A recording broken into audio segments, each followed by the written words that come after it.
Et salut à toutes et à tous, c'est Deadpool et donc bienvenue pour la critique de mon film, chose promise, chose due. Alors dans un premier temps, ce qu'il faut savoir c'est que cette vidéo sera en deux parties. Donc une partie où je vais parler un petit peu de l'histoire, une partie où je vais parler donc du coup du jeu des acteurs, et une autre partie, enfin du moins une autre partie qui sera gérée par Dark Vigilant parce que la dernière fois il a vu que j'ai fait n'importe quoi et il a pas apprécié que je prenne la place de Kizakawai, d'ailleurs je m'excuse. Parce qu'il a pas apprécié du tout que je foute son émission en l'air, mais elle coule pas.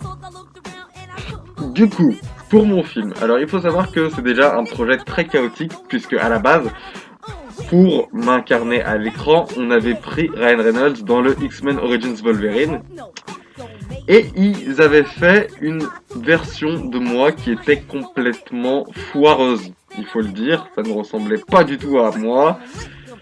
On en a discuté longuement avec la Fox, et Ryan Reynolds a discuté aussi longuement avec la Fox, c'était un projet de faire un film sur moi qui lui plaisait beaucoup, et qui lui tenait vraiment beaucoup à cœur, et il a tenu son pari puisqu'en 2016 est sorti Deadpool, même si c'est un des films Marvel qui a eu le développement le plus chaotique du monde, avec une scène qui a flouté, une scène de la San Diego Comic Con qui était un test footage, qui a fuité sur internet justement, et que du coup ça a beaucoup plu aux fans. Les fans étaient très intéressés de pouvoir voir un film Deadpool en vrai, du coup en live, avec un vrai acteur et une vraie histoire et un truc plus sérieux par rapport au matériel d'origine. Et ils ont pas été déçus puisque mon film a fait un carton au box-office, j'ai vu ça partout sur les Facebook, c'est juste génial. Je suis vraiment très fier de moi. Tu vas aller très loin, Ryan. Tu vas aller très loin. Bref, tout ça pour dire que le film a très bien marché. Ensuite, on va parler donc de l'histoire. C'est une histoire très basique, mais racontée de façon originale. C'est un mec qui a c'est un mec plutôt normal, on va dire, à qui il arrive un truc pas cool et pas normal. Et du coup, il lui arrive un truc super cool et pas normal du tout. Et du coup, il se retrouve à faire des trucs super cool et pas normal du tout. C'est une histoire classique de super-héros, même si j'ai horreur d'être assimilé à ces mecs-là. Bref. Tout ça pour dire que c'est une histoire de super-héros classique. Un héros, la copine du héros, le méchant kidnappe la copine du héros, le héros va devoir sauver sa copine, basta. Une histoire classique. Le fait est que le film est également un origin story. Et c'est là où ça devient intéressant, c'est parce qu'il reprend pas il commence pas par les origines, la prise de conscience de devenir un justicier masqué et le fait de devoir accomplir un objectif. Non, ça se passe pas comme ça. Le film commence directement en étant à un moment complètement aléatoire où je suis Deadpool. Je suis déjà Deadpool. Ensuite, il y a des flashbacks incrustés au fur et à mesure de l'histoire, et de par ce biais, je trouve que la narration est plus intéressante, on rentre plus dedans, et ça devient beaucoup plus, comment dire, j'ai perdu le mot, beaucoup plus, ouais voilà, c'est ça, beaucoup plus immersif, merci mon gars. Le fait est que, après, il y a un défaut, c'est-à-dire que le méchant est tellement peu intéressant et tellement peu charismatique, en même temps ils l'ont mis face à moi, qu'il en devient pas intéressant du tout. Le seul truc drôle, c'est que tout au long du film, je me fous quand même pas mal de sa gueule, et il y a de quoi. Le méchant est Ajax, de son vrai nom Francis. Dans les comics, c'est assez important, mais dans le film est relativement bof. Justement, on va parler des différents personnages. Alors, il y a moi, Deadpool, joué par Ryan Reynolds, et c'est vraiment très bon. Vraiment rien à dire, ce mec a su capter mon personnage à la perfection. Et ça envoie du lourd, quoi. Que ça soit de l'humour, du vulgaire, le personnage est juste parfait. Rien à redire dessus. Enfin, un vrai Deadpool comparé à ce qu'on a eu en 2009. Salut la Fox. Ensuite, on a Vanessa, donc jouée par la nana qui joue le docteur Leslie Tompkins dans Gotham. J'ai perdu son nom. Et c'est vraiment très... Bah, c'est un bon personnage, c'est-à-dire que elle est super bien gaulée, mais en plus le truc c'est que c'est un bon personnage. C'est aussi un personnage de l'univers des X-Men, c'est un petit easter egg puisqu'il faut savoir que ce personnage dans les comics est Copycat, excusez-moi, une de mes petites amies. Ensuite, on a Ajax, de son vrai prénom Francis, qui est l'antagoniste du film. Qui est juste là pour être méchant, en fait. C'est-à-dire qu'il est là pour être le méchant. C'est-à-dire qu'en fait, s'il n'était pas là, il y aurait l'autre, là, Angel Dust. Mais vu qu'elle a que 2 répliques, bah, elle sert aussi à rien. C'est-à-dire que les méchants dans ce film sont très peu exploités. Mais on s'en fout, puisque c'est un film sur moi et pas sur eux. Et en même temps, c'est un petit peu ça qu'on demandait à un film Deadpool.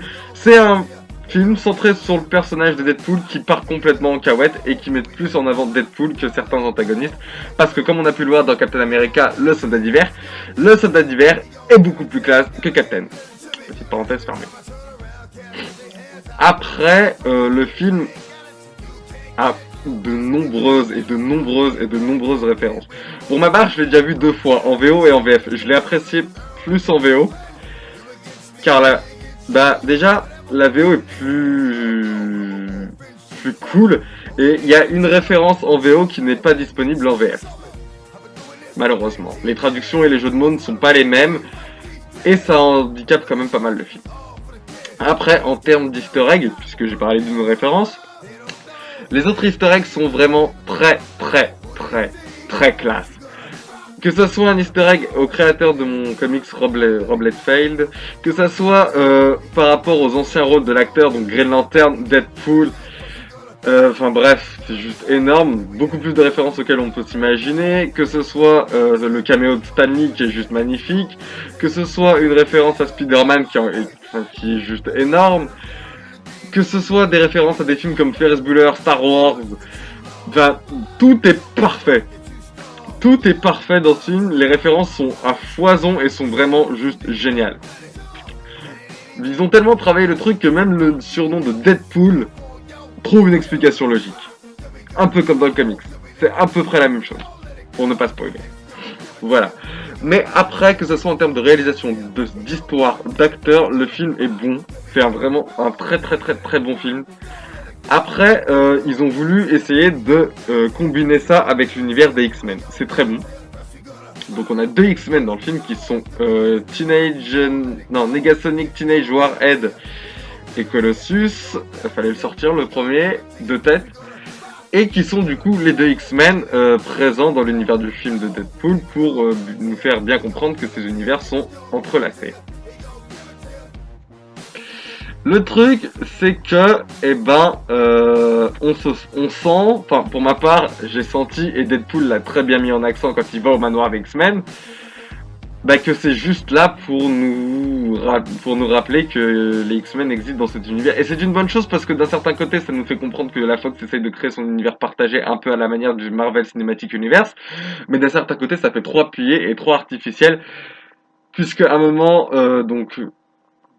je vais au manoir des X-Men, je toque à la porte, et c'est Teenage Negasonic Warhead qui m'ouvre la porte, et là je dis... et là je me rends compte qu'elle est avec Colossus, et je me rends compte qu'ils sont que 2 dans la maison, puisque c'est le manoir des X-Men à la base, et ils sont que 2 et on voit que eux, alors que quand j'ai tapé à la porte, ça aurait très bien pu être Wolverine, Cyclope, Jean Grey, ou une autre, ou même Xavier carrément lui-même qui m'ouvre la porte. Et le fait est que rien du tout, nada, Wellou, que dalle. C'est encore Negasonic Teenage Warhead qui ouvre la porte, et du coup là je leur balance. Putain, vous êtes que 2? Elle est vachement grande la maison. Enfin le studio il a pas pu se payer d'autres X-Men. Enfin voilà quoi, c'était un petit détail que j'ai trouvé super important mine de rien, et que Deadpool en parle, c'est juste énorme. Maintenant je vais vous parler de la scène post-générique, qui est juste génialissime. C'est un hommage magnifique à la folle journée de Ferris Bueller. Si vous l'avez vu, vous comprendrez le pourquoi du comment. Et il nous lâche un gros scoop pour mon film numéro 2, Deadpool 2. Enfin, on n'a pas enfin, on n'a rien de ouf, mais on a un petit truc qui fait sourire et je tenais à vous le dire. Voilà. En résumé, c'est un très bon film de super-héros. Je ne peux que vous le conseiller. Il y a de l'humour, c'est touchant, drôle, il y a de l'action. Enfin bref, on s'ennuie jamais dans ce film, donc je ne peux que vous le conseiller. Si vous ne l'avez pas déjà vu, foncez le voir au cinéma parce que c'est vraiment une perle. Et je vous laisse tout de suite avec Dark Vigilant qui lui va vous faire son top 5 des easter eggs qu'il a préférés.